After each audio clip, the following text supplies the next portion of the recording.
পৌষ সংক্রান্তি বা মকর সংক্রান্তি উপলক্ষে চলছে সুদৃশ্য আলপনা আঁকা বাড়ি বাড়ি। পৌষ সংক্রান্তি ও আলপনা আঁকা অঙ্গাঙ্গিভাবে জড়িত।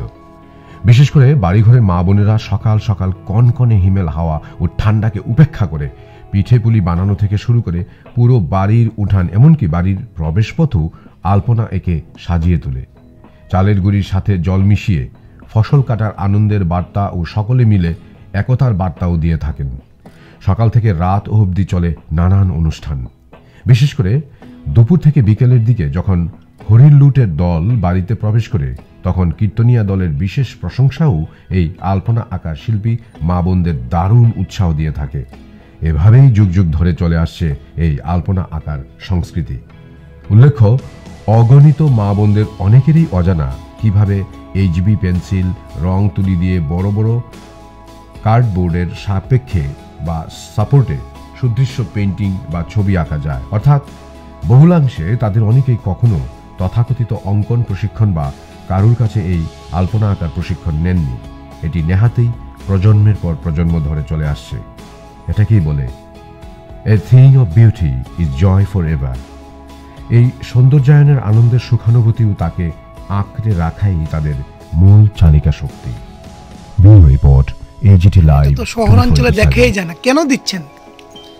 প্রত্যেক বছর পৌষ সংক্রান্তি উপলক্ষে আমাদের প্রত্যেক বাড়ি বাড়ি এই আলপনা করা হয়। এই যে আলপনা এবং সংক্রান্তি দিন বাড়িতে কীর্তন নিয়ে আসা এবং আগের দিন রাতের বেলা পিকনিক করা, এগুলি তো মানে একদম উঠেই যাচ্ছে, কি বলবেন? আগে তো এগুলি প্রচুর হতো, এখন তো হয় না। তাও এখন হয় কম বেশ, মানে প্রত্যেক বছরই এরকম করে পিকনিক করে ছেলেরা। আর প্রত্যেক মানে পৌষ সংক্রান্তিতে মানে পূর্বপুরুষ উপলক্ষে আমাদের মানে পূজা করা হয়, মানে লুট আসে, তারপরে গড়ে বারান দেওয়া হয়, ঠাকুরের লুট লাগানো হয়, এগুলি করা হয়। আমি যে আলপনা করতেছি আজকে 45 বছর হয়েছে। আমার বাবার বাড়িতে আলপনা দিছি, মা মাসিরা তারা দিছে। আর ইহানে আমার লঙ্কাপুরা বিয়ে হয়েছে পরে ইহানো দেখি কোনো আলপনার কোনো ইয়ে নাই, মানে কেউ দেয় না।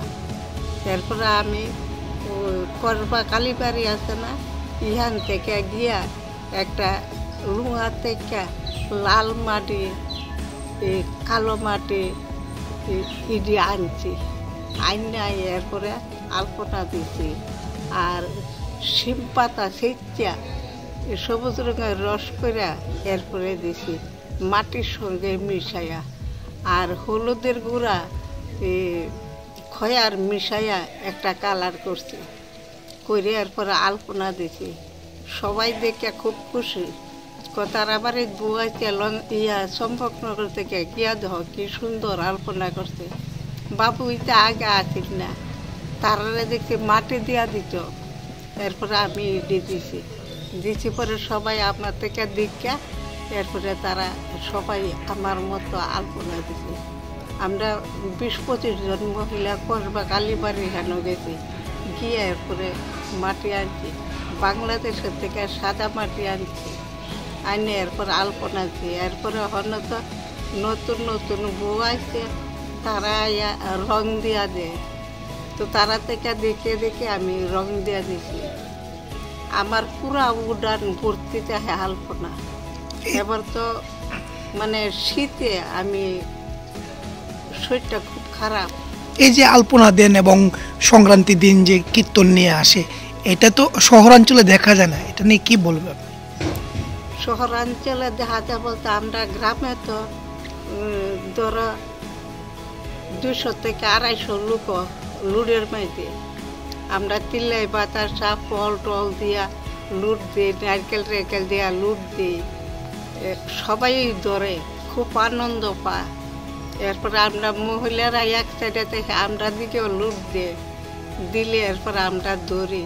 আমরা লঙ্কামুর আলপনা গ্রামের মধ্যে মানে কি কইতাম, একটা দেখবার মতো জিনিস। আর এখানে যে কীর্তন ধরো 1 ঘন্টা থেকে 1.5 ঘন্টা সবার বাড়ি বাড়ি কীর্তন করব। কীর্তন করলে আমরা জোগাড় দিই, লুট দিয়ে ছেলেরা আমরাও থাকি আমরা খুব আনন্দ ফুর্তি করি। আর এই সংক্রান্তির দিন যত যত ফিডা আছে সব ফিডা বানাইয়া আমরা বুক দিয়ে এরপরে লুট গেলেগা আমরা খাওয়া দাওয়া করি।